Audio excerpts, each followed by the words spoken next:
Well, today we're going to talk about maneuvering. I don't know about you, but as I get older and different health issues come up, maneuvering becomes a real skill at my age. So let's talk a little bit about what it's like and what we deal with, a lot of us, on those days when moving around just isn't as easy as it used to be. But we still want to accomplish things in our home. We still want to take care of a few chores, and we still want to do our crafting. So I'm going to share a few, little maneuvering things that you might try. Kind of along with me, I'm trying a few of them myself, and so we'll be in this together. One of the biggest frustrations is having to make multiple trips across the room to get something. You can't carry it all at once, or so that's one of the big things. You get your fabric, and then you get your scissors, and then you get your thread, and well, first of all, we have to start thinking ahead. We have to plan in these occasions and try to figure out what it is that we need and get it all at once. So now I've got a pretty good setup because right now, as you know, I'm still using a walker because of my lower back problem. I still cannot stand or walk for any length of time. So I'm using a walker.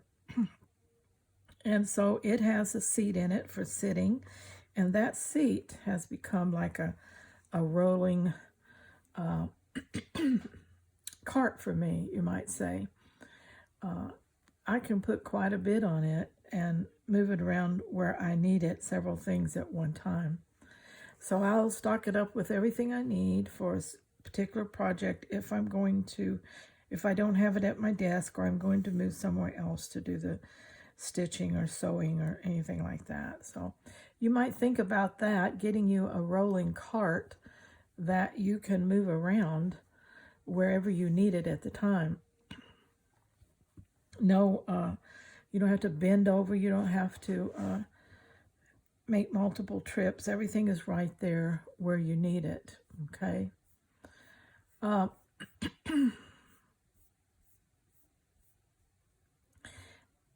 Now, another thing is to make sure that, if possible, you have a dedicated work area. Now, I know there's been times in the past when I had to work off my kitchen table. I didn't have a dedicated area, and that meant I had to pull everything out and put everything up and back and forth. And thankfully, I was young and could do it at the time, but now that doesn't apply. So I do have a desk and an area, which you have seen in other videos, where I can sit. I can roll over to my sewing machine, back to my desk. I have things, containers and drawers and things all around me that really, just from my chair that rolls, I can get to most everything I need.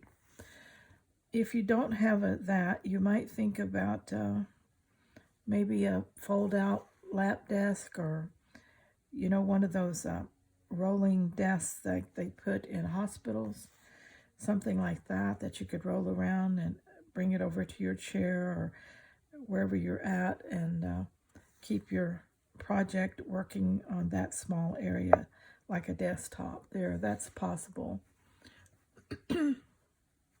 Excuse me. The other thing is try to limit yourself to one project at a time, and that way you won't have to have too big of an area. You ever have the problem, where did I put it? You sit down, you get comfy, and then you realize your needle threader is across the room. That kind of thing. Don't carry stuff off with you. Keep it in one place. Don't scatter things out. Also, a little drawer or a little container or a little box or something where you can keep all your tools in one place. That would be really wonderful. Okay. Now, clean up, and let's, if you've seen a couple of my videos, you know that I look like I have a nest and it's all surrounding me right now because, I really can't get around well enough to clean up. But I do have to clean up small little cleanups from time to time, and just to keep an area to work in. So you want to think about that, and you want to let it not get too overwhelming, and do what you can and don't worry about what you can't right now. Maybe things will get better, or maybe someone will offer to help you or something like that. But try to keep your cleanup bins, baskets close to you, and try to put things away if possible. Now, what happens on those fatigue or pain days when your pain just flares up, or you feel like you dropped in that fatigue well? On those days, I keep usually a small comfort project in a pouch, something I can do right from a chair anywhere. I like slow stitching on small pieces when I'm in that fatigue or pain situation, because there's no pressure, just gentle stitching that calms my hands and my mind. So think about having that as your emergency go-to pouch, or that you have that in there. All right. And so that's how you might think about making your crafting and stitching easier, when getting around just isn't so easy. And remember that creativity, it doesn't have to be complicated. Sometimes it's just a matter of a few tools and a little planning, and that can make all the difference in the world, especially as we get older and less mobile. So that's my little advice for today on the questions that slow stitchers ask, especially us senior ladies, vintage ladies, or whatever you want to call us. We have to be even more creative because of that situation. Okay, what have I been stitching on here? This is a phone case. This is going in my Etsy shop. I was just putting the last stitches in, doing a little hand stitching on the binding here at the top. The rest I had stitched on the machine. It is a padded phone pouch. It's for good sized phones, so even one that has a case on it will fit in there. Okay.